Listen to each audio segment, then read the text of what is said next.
नमस्कार, मैं हूं आपके साथ शिप्रा झा। घड़ी में 6 बजने वाले हैं और वक्त हो चला है 6 के सिक्सर का, यानी ऐसा शो जिसमें बात होगी बिहार की हर बड़ी खबर की।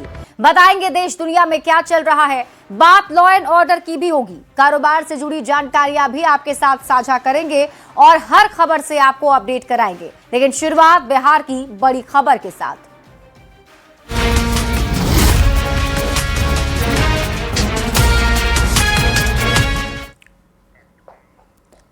बड़ी खबर आपको बताते हैं, बिहार के कई कोर्ट को धमकी मिली है, जिसमें पटना सिविल कोर्ट को बम से उड़ाने की धमकी दी गई।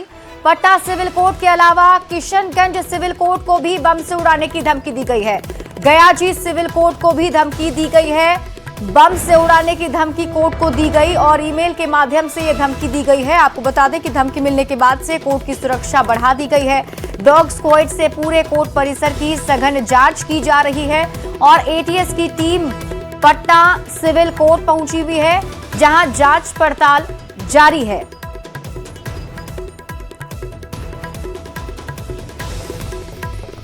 तो बड़ी खबर आपको बता रहे हैं, बिहार के कई कोर्ट को बम से उड़ाने की धमकी दी गई, जिसमें पटना सिविल कोर्ट के अलावा किशनगंज सिविल कोर्ट और गया जी सिविल कोर्ट शामिल है।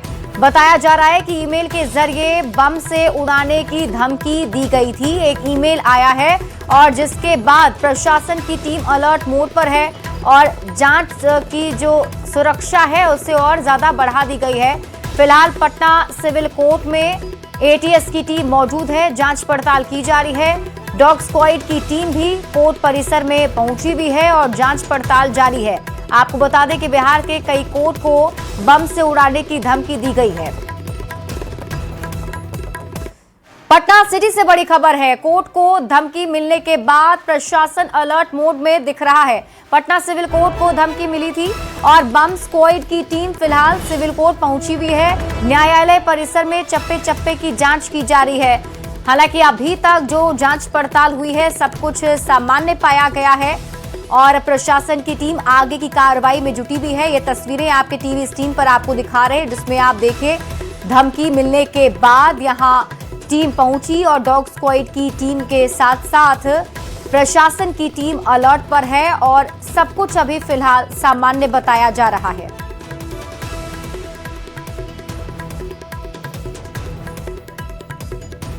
दानापुर में भी कोर्ट को धमकी मिलने के बाद पुलिस और प्रशासन अलर्ट मोड पर आ गया है। धमकी मिलने के बाद व्यवहार न्यायालय परिसर को तुरंत खाली करा लिया गया। आसपास के इलाकों में भी सुरक्षा बढ़ा दी गई। इसके बाद बम निरोधक दस्ता और खोजी कुत्तों की मदद से तलाशी की गई है। सुरक्षा कारणों से कुछ समय के लिए न्यायालय का कामकाज प्रभावित रहा। कई मामलों की सुनवाई भी स्थगित करनी पड़ी। पुलिस अधिकारियों का कहना है कि फिलहाल सूचना संदिग्ध लग रही है। अगर ये अफवाह पाई गई तो आरोपियों के खिलाफ सख्त कार्रवाई की जाएगी। तो बिहार के 3 कोर्ट को ईमेल के जरिए बम से उड़ाने की धमकी मिलने के बाद प्रशासन अलर्ट मोड में आ गया है और इस धमकी के मद्देनजर भागलपुर कोर्ट परिसर की सुरक्षा व्यवस्था को और कड़ा कर दिया गया है। कोर्ट के सभी मुख्य द्वारों पर अतिरिक्त सुरक्षा कर्मियों की तैनाती की गई है। मेटल डिटेक्टर मशीनों से आने जाने वाले लोगों की जांच हो रही है। साथ ही आसपास लगे सभी सीसीटीवी कैमरों पर कड़ी निगरानी रखी जा रही है। बिहार के 3 न्यायालय को ईमेल के जरिए बम से उड़ाने की धमकी दी गई है, जिसके बाद भागलपुर न्यायालय परिसर की सुरक्षा बढ़ा दी गई है। तस्वीरों में साफ तौर पर देख सकते हैं कि किस तरह से जो न्यायालय का मुख्य गेट है वहां पर सुरक्षा कर्मी तैनात हैं और न्यायालय के अंदर आने वाले लोगों को कड़ी सुरक्षा के बीच से ही गुजरना पड़ रहा है। पहले मेटल डिटेक्टर मशीन के जरिए, उसके बाद फिर जो मुख्य गेट पर सुरक्षा कर्मी तैनात हैं वो हैंड मेटल डिटेक्टर मशीन से उनकी जांच कर रहे हैं और उसके बाद सघन जांच पड़ताल के बाद सभी को न्यायालय परिसर में प्रवेश दिया जा रहा है। बता दें कि बिहार के 3 न्यायालय पटना सिटी, गया और किशनगंज न्यायालय को ईमेल के जरिए बम से उड़ाने की धमकी दी गई है, जिसके बाद से भागलपुर न्यायालय में सुरक्षा व्यवस्था कड़ी कर दी गई है। विकास कुमार सिंह, न्यूज़ 18 भागलपुर। अररिया से बड़ी खबर है, अररिया कोर्ट को भी बम से उड़ाने की धमकी दी गई। डिस्ट्रिक्ट जज को एक ईमेल आया था, एसपी ने इसकी जानकारी दी है। कोर्ट की तलाशी अब पुलिस ले रही है। अभी तक कोई आपत्तिजनक सामान कोर्ट से नहीं मिला है। तो बड़ी खबर आपको बता रहे हैं, अररिया में भी कोर्ट को बम से उड़ाने की धमकी दी गई।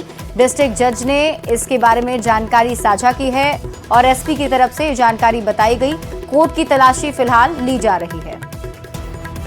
एक मैसेज आया था हमारे पास, ईमेल का मैसेज था कि लेकिन उसमें कंटेंट जो था वो तमिलनाडु के स्टेट का था कंटेंट उसमें, और उसमें था कि कोर्ट को बम से उड़ाने की धमकी दिया गया था।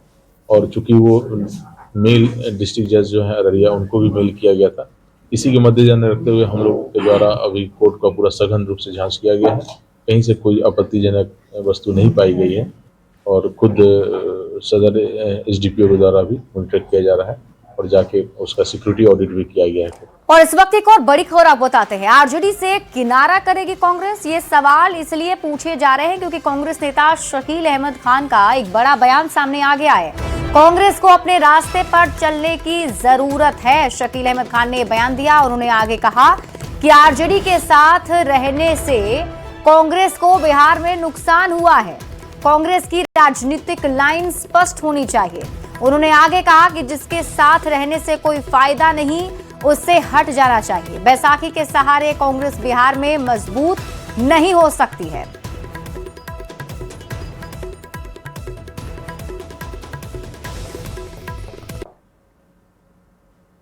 के बाद दिल्ली में एक समीक्षा बैठक हुई और हमारे शीर्ष नेतृत्व ने वो तमाम लोग जिन्होंने चुनाव लड़ा उनको बुलाया। जो हमारे यहाँ के मेंबर ऑफ पार्लियामेंट है, चाहे राज्यसभा के और लोकसभा के, उनको बुलाया।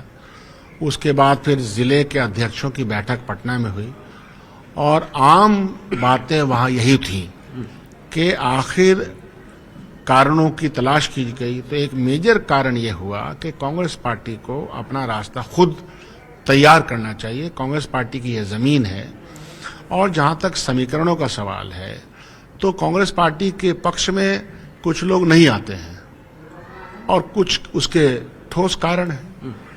तो कांग्रेस पार्टी तो हमेशा से अपने नारे के साथ चलना चाहती रही है, न जात पे न पात पे मोहर लगेगी हाथ पर। इस नारे में बहुत दम है और गरीबों का हाथ और गरीबों का साथ, ये 2004 का नारा हम लोगों ने लगाया था, उसका हमको लाभ मिला था। तो जिस काम का लाभ मिले वही करना चाहिए ना। राजनीति में भी राजनीतिक लाइन तय होनी चाहिए। बिहार जैसे प्रदेश में जहां ये तजुर्बे हमने किए, खट्टे मीठे जैसे भी रहे, व्यक्तिगत तौर पे कोई किसी से कोई मरमाहत नहीं है, लेकिन जो लाभकारी काम नहीं है उस लाभ को, अगर लाभ नहीं तो उसको छोड़ देना चाहिए। यह मेरी ही राय नहीं थी, बल्कि वहां पे पहुंचे हुए तमाम 60 के 60 एमएलए कैंडिडेट और जिला अध्यक्षों की राय है। और इसी बीच एक और बड़ी खबर आपको बताते हैं, मंत्री की तरफ से एक बड़ा दावा किया गया है। मकर संक्रांति के बाद बड़ा खेला होगा। मंत्री संजय सिंह ने यह बड़ा दावा किया है। उन्होंने कहा कि मकर संक्रांति के बाद कांग्रेस में टूट होगी। एनडीए के संपर्क में कांग्रेस के सभी विधायक हैं। संक्रांति के बाद एनडीए में कांग्रेस के एमएलए आ जाएंगे। तो इस वक्त की बड़ी खबर आपको बता रहे हैं, मंत्री संजय सिंह का ये बड़ा दावा। देख रहे होंगे कि इन लोगों में जो भी इनके विधायक हैं उनको अपने आप को ठगासा महसूस कर रहे हैं। इनके प्रदेश अध्यक्ष जो हैं वो बैठक में उस दिन देख रहे हैं कि बोल दिए। उसके बाद कल मधुबनी में आप देख रहे होंगे कि जो घटना हुई है, मारपीट की घटना हो जा रही है। तो कहीं ना कहीं इस सब का कारण वही है कि लोग अब जो भी है वो देख रहे हैं कि एनडीए की सरकार विकास कर रही है। एनडीए की सरकार जो है वो बिहार में गरीबों की सरकार है और सारे आने वाले समय में देखिएगा कि सब संपर्क में है। और मुझे लगता है कि बहुत जल्द खरमास के बाद सभी 6 को 6 विधायक आ जाएंगे। खगड़िया से आपको बड़ी खबर बताते हैं, डीएम ऑफिस में जमकर हंगामा किया गया है। सैकड़ों की संख्या में प्रदर्शनकारी डीएम ऑफिस पहुंच गए और सभा कक्ष में पहुंचकर हंगामा किया गया। भारी संख्या में पुलिस बल की तैनाती के बाद प्रदर्शनकारी कलेक्ट्रेट से निकलकर बाहर सड़क जाम कर दिए। रेप के आरोपी को फांसी की सजा देने की मांग की जा रही है। बुधवार को 4 साल की बच्ची से दुष्कर्म के बाद हत्या कर दी गई थी। वहीं सदर एसडीओ ने पूरे मामले को शांत कराते हुए कहा है कि आरोपी की गिरफ्तारी हो जाएगी और जल्द ही स्पीडी ट्रायल के माध्यम से कार्रवाई की जाएगी। पूरा ग्रामीण जो है, पूरा सारा ग्रामीण हम लोग डीएम और एसपी से मिलने के लिए आए हैं। हमारी बच्ची जो है, गांव की बच्ची को नृशंस हत्या कर दिया गया बलात्कार के बाद। हम अपना बच्ची के लिए न्याय मांगने के लिए आए हैं। स्पीडी ट्रायल का मांग करते हैं, तत्काल फांसी हो, परिवार को मुआवजा हो, थाना प्रभारी सस्पेंड हो। से हम लोग यही मांग करते हैं, पूरे जिला में एसवाइकर पूरा फैल गया है, इस पे कड़ी कार्रवाई होना चाहिए और दोषी को तत्काल फांसी मिलना चाहिए। जब ही ये आक्रोश बंद होगा, नहीं तो ये नहीं बंद होगा। कार्रवाई है उसको स्पीडी ट्रायल में करके उसको किया जाए। कितने लोग एग्जैक्ट संख्या तो मैं अभी नहीं बता पाऊंगा क्योंकि जांच अभी प्रक्रियाधीन है, लेकिन अरेस्टिंग हुई है। स्मैकर की संख्या वहाँ अधिक है ऐसा उस पर अभी एक्साइज टीम को निर्देश दिया गया है कि वहाँ पे वो अभी टीम निकल भी गई है रेड करने के लिए, और भी कुछ सूचना मिली है हम लोगों को, हम लोग उस पर भी कार्रवाई करेंगे। और अब बात लॉ एंड ऑर्डर की करते हैं।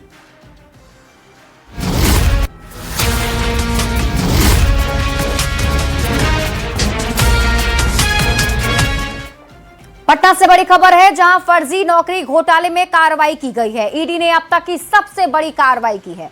बिहार सहित 6 राज्यों में छापेमारी हुई है।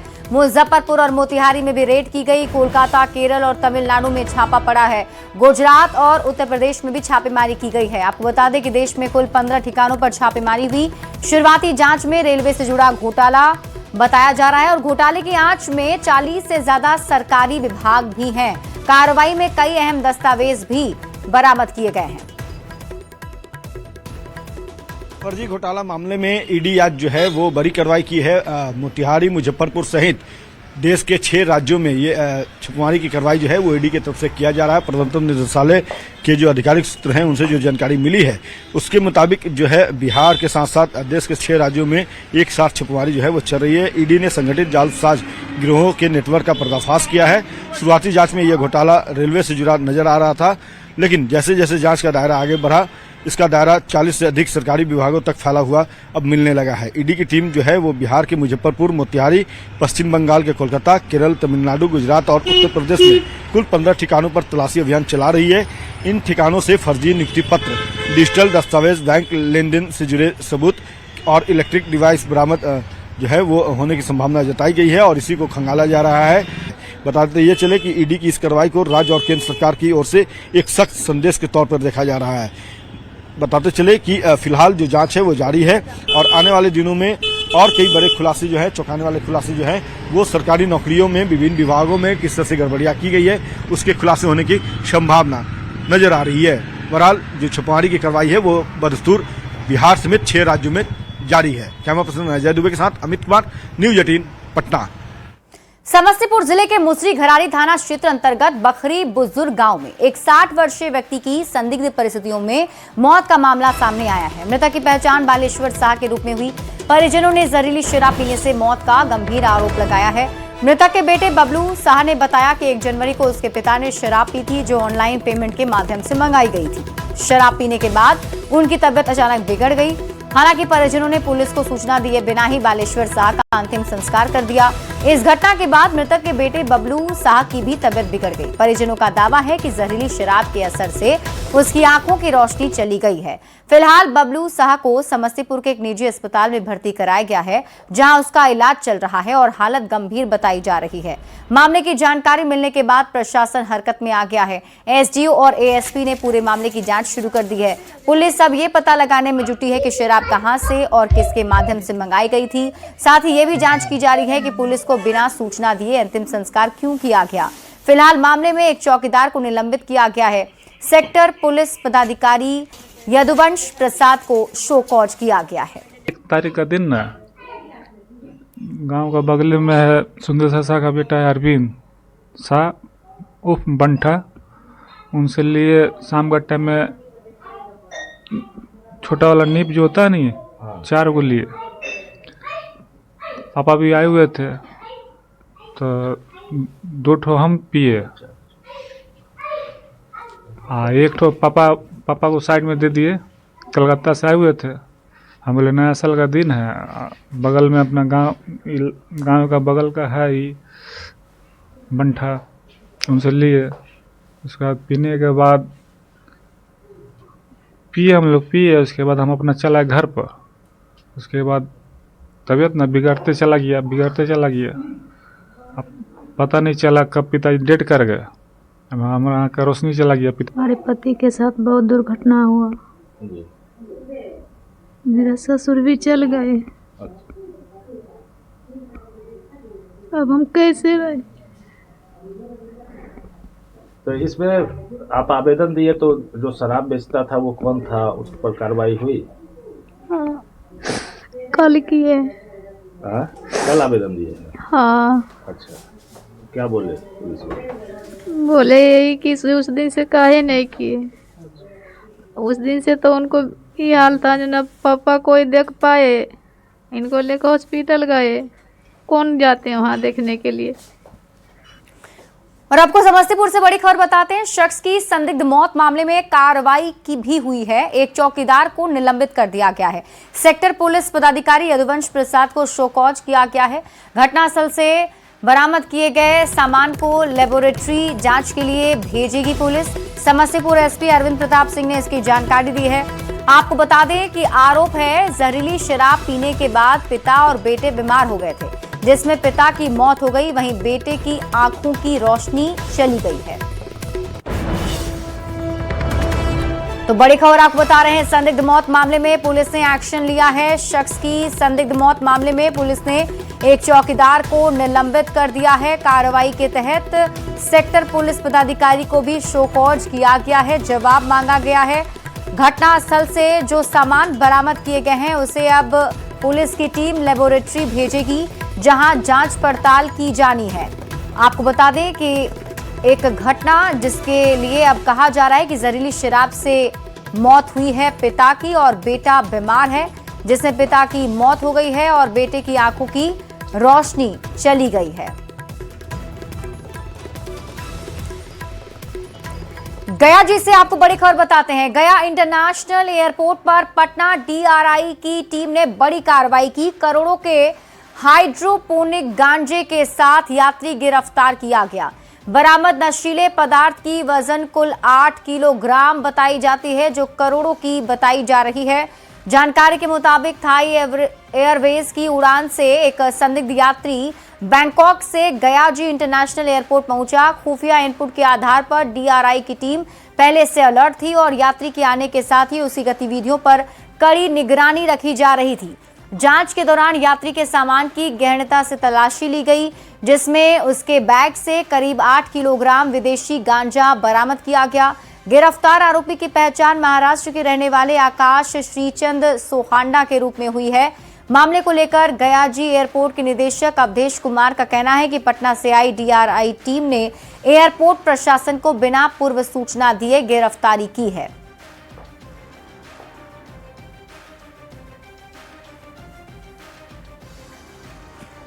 और अगली खबर वैशाली के राघोपुर से, जहां एक फास्ट फूड दुकान में मारपीट और तोड़फोड़ की घटना हुई है। हालांकि घटना 3 जनवरी की है, लेकिन वीडियो अब जाकर सोशल मीडिया पर वायरल हो रहा है। तस्वीरों में दिख रहा है शराब के नशे में कुछ उपद्रवी पहले दुकानदार से उलझते हैं, जिन्हें समझाने की कोशिश की जाती है, लेकिन ये बदमाश मारपीट पर उतर आते हैं और दुकान में जमकर तोड़फोड़ करते हैं। इस पूरे मामले में अब तक किसी भी पक्ष से कोई थाने में शिकायत दर्ज नहीं कराई गई है। राघोपुर थाना अध्यक्ष ने बताया है कि वायरल वीडियो के आधार पर पूरे मामले की जांच की जा रही है। और अब खबरें कारोबार और बाजार से जुड़ी हुई आपको बताते हैं।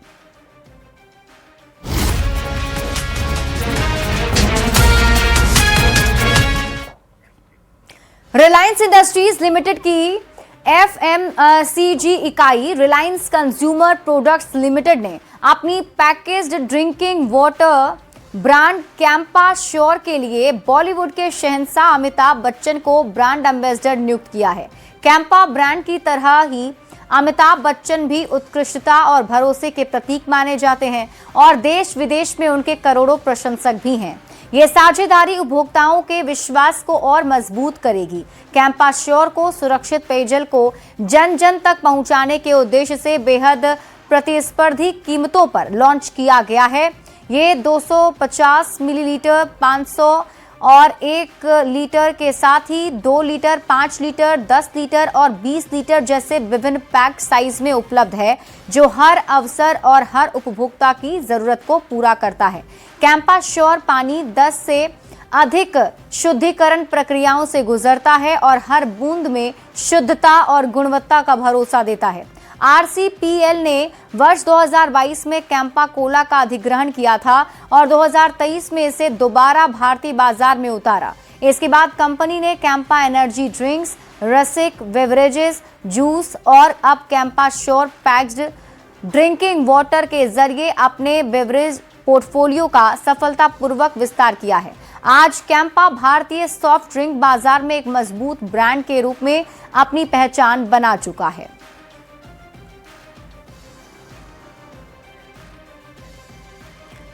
प्रधानमंत्री नरेंद्र मोदी ने आज सुबह पीएम आवास पर भारतीय एआई स्टार्टअप्स के साथ राउंड टेबल की अध्यक्षता की। अगले महीने भारत में होने वाले इंडिया एआई इम्पैक्ट समिट 2026 से पहले 12 भारतीय एआई स्टार्टअप्स जिन्होंने समिट में AI for all global impact challenge के लिए क्वालिफाई किया है, उन्होंने राउंड टेबल में हिस्सा लिया और अपने आइडियाज और काम को पेश किया है।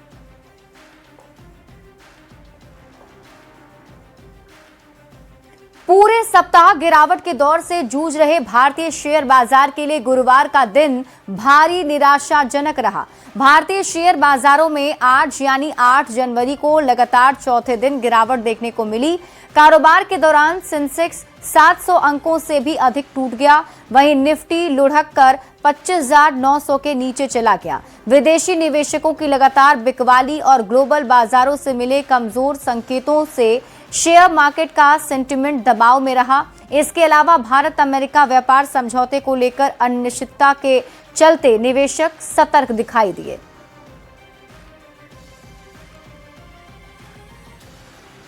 और इसी के साथ इस बुलेटिन में अभी के लिए बस इतना ही। आप देखते रहिए न्यूज़ 18 बिहार झारखंड।